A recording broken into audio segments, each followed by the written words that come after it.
반갑습니다. 반갑습니다. 먼저 자기 소개 좀 부탁드립니다. 안녕하십니까. 저는 아라논 순천이라고 합니다. 혹시 남편의 술 문제로 인해서 힘들었던 경험을 한번 다시 이야기해 주실 수 있으실까요?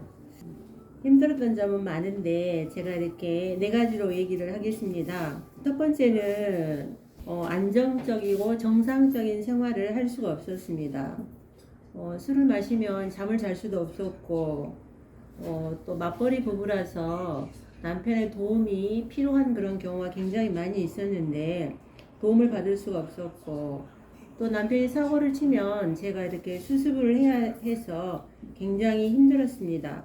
그 다음에 두 번째는 그 남편이 직장에서 잘리지 않을까 그런 불안감들이 늘 있었습니다. 때로는 그런 부분들을 무마시키기 위해서 전화를 해서 거짓말을 한다든가 변명을 하는 그런 경우도 있었습니다. 세 번째는 아이들에게 꼭 필요할 때 함께 해주지 못한 게 늘 마음 아프고 가슴이 아팠습니다. 네 번째는 늘 외로웠습니다. 힘들 때 도움이 필요할 때 함께하지 못했을 때 그 공허함들을 늘 느끼며 살았습니다. 그러한 문제들을 해결하기 위해서 어떤 노력을 이렇게 실천하셨을까요? 저는 꾸준히 이렇게 다사랑병원에서 가족 모임에 참석을 했습니다. 그래서 지금은 불안하지 않게 됐고 옛날에 늘 사고치지 않을까 이렇게 불안했는데 남편을 신뢰하는 마음이 생기면서 불안하지 않게 됐고 또 요즘은 좀 이렇게 계획을 세워서 예측할 수 있는 그런 삶을 살 수 있게 된 게 참 좋은 것 같아요. 그 다음에 또 이렇게 옛날에는 저는 결혼을 전쟁이라고 이렇게 생각할 때도 있었어요. 근데 지금은 이제 화내고 소리 지르고 이렇게 싸우는 것들이 뭐 거의 완벽하게 사라진 것 같아요. 그리고 대화가 가능하다는 거. 예, 이런 점이 참 좋고요. 또 자기 개발을 통해서 어떤 만족감과 즐거움을 느낄 수 있는 거 이런 것들이 아주 좋은 점, 그 결과로 얻어지는 어떤 그런 만족할 만한 부분이라고 생각을 합니다. 네. 남편을 다사랑병원에 입원시키고 나서의 그때 심정은 어떠셨을까요? 남편을 입원시킬 때 이렇게 남동생의 도움을 받아서 이렇게 입원을 시켰는데 본인이 술을 너무 많이 드셔서 병원에 온 줄도 모르고 또 입원한 줄도 모르고 그런 가운데 이제 입원을 시켜놓고 이렇게 나오면서 굉장히 많이 울었던 그런 기억이 납니다. 한 일주일 동안은 내내 울었던 기억밖에 없어요. 좀 내가 그동안 더 잘했으면 이런 일이 없었을까 하는 죄책감, 아쉬움 그런 부분들이 굉장히 많이 들었습니다. 부끄럽기도 하고 속상하기도 하고 다른 사람한테 말하지 못한 어떤 그런 부끄러운 마음도 많이 들었습니다. 네. 그 남편 입원해서 치료하는 동안 또 나름대로 어려움도 많이 있었을 텐데 그 어려움들은 어떻게 대처를 이렇게 하셨을까요? 알코올에 대해서 전혀 모르는 상태였죠. 그래서 병원에 입원하면서부터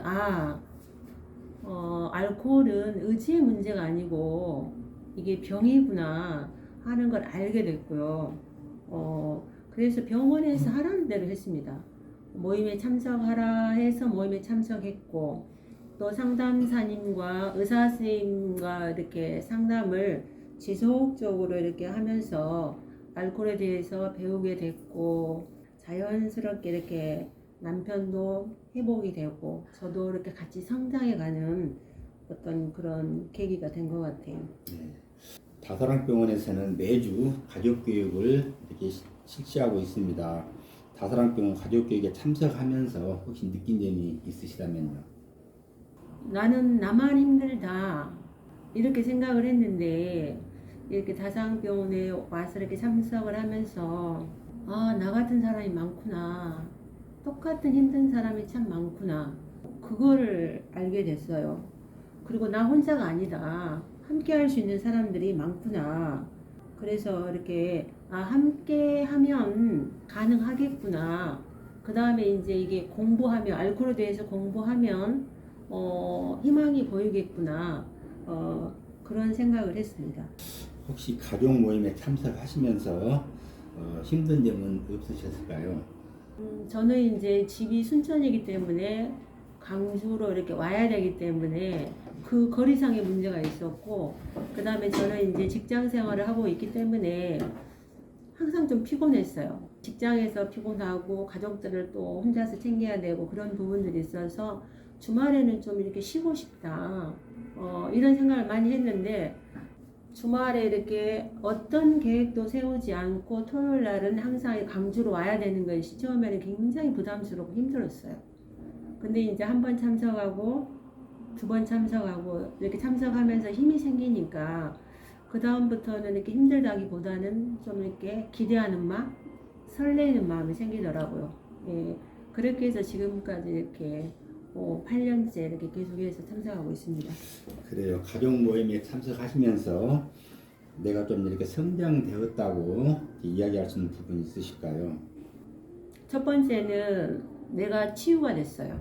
누구한테도 이렇게 부끄러워서 말하지 못하는 부분들, 심지어는 이제 부모한테도 말하지 못하는 그런 부분들을 이 가족 모임에 참석하면서 그걸 얘기하면서 내가 치유가 되고 이렇게 성장이 되고, 그 다음에 어떻게 보면은 그 가족 같은 그런 느낌을 받으면서 나가 회복되는 걸 느낄 수 있었고요. 두 번째는 남편에 대한 집착에서 벗어나 남편을 도울 수 있는 방법에 대해서 이렇게 알게 됐다는 거, 배우게 됐다는 거. 동시에 나에 대해서도 관심을 갖게 되고 내가 이렇게 성장해 갈 수 있는 그런 길 또는 마음의 여유, 이런 부분을 찾게 된 것이 굉장히 좋았고요. 세 번째는 가족 같은 공동체를 경험하게 됐다는 사실. 아, 저분도 나고 이분도 나고 같은 아픔과 공감을 하면서 가족 같은 그런 공동체를 경험하게 돼서 소속감을 갖게 됐고, 때로는 위로가 됐고, 일체감을 이렇게 느낄 수 있었고, 또 이렇게 봄, 여름, 가을, 겨울 수련 활동을 통해서 자연의 변화라든가 또 이렇게 함께하는 그런 즐거움을 누릴 수 있는 것들이 굉장히 좋았습니다. 가족 모임에 참석하기를 이렇게 부담스러워하는 가족들이 이렇게 많이 있는 것 같습니다. 그런 가족들한테 해주고 싶으신 말씀이 있으시다면요. 보면 혼자 하는 거는 힘들지만 같이 가면 훨씬 더 쉬운 것 같아요. 그리고 내가 시간을 내고 나의 관심과 열정을 쏟은 만큼 더 아름다운 삶이 이렇게 나한테 주어지는 것을 느낍니다. 가치 있는 일이라고 생각을 합니다. 함께 하시기 바랍니다. 마지막으로 현재 입원해서 치료를 받고 있는 가족들에게 해주고 싶으신 말씀이 있으시다면요. 그리고 그분들한테 응원의 메시지도 부탁드리겠습니다. 처음에는 알코올 중독자에게 어떻게 대해야 하는지 굉장히 몰라서 당황스럽고 이런 일들이 어떻게 보면 당연한 것 같아요. 예. 근데 이제 병원과 함께하면 가족 모임과 함께하면 거기에 성실하게 지속적으로 참여했을 때 엄청난 많은 변화가 있는 것 같아요. 저는 가끔 남편과 그런 얘기를 할 때도 있습니다. 알코올 중독이 꼭 나쁜 것만은 아니다. 어떻게 보면은 알코올 중독이 아니었으면은 느끼지 못할 수 있는 그런 부분들을 우리는 느끼며 살아가고 있고, 어떻게 보면은 알코올 중독이 우리에게 훨씬 더 겸손하고 아름다운 삶을 살아갈 수 있는 그런 기회인 것 같아. 이렇게 얘기하는 경우도 있습니다.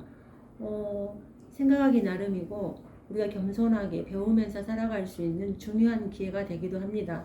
힘내시기 바랍니다.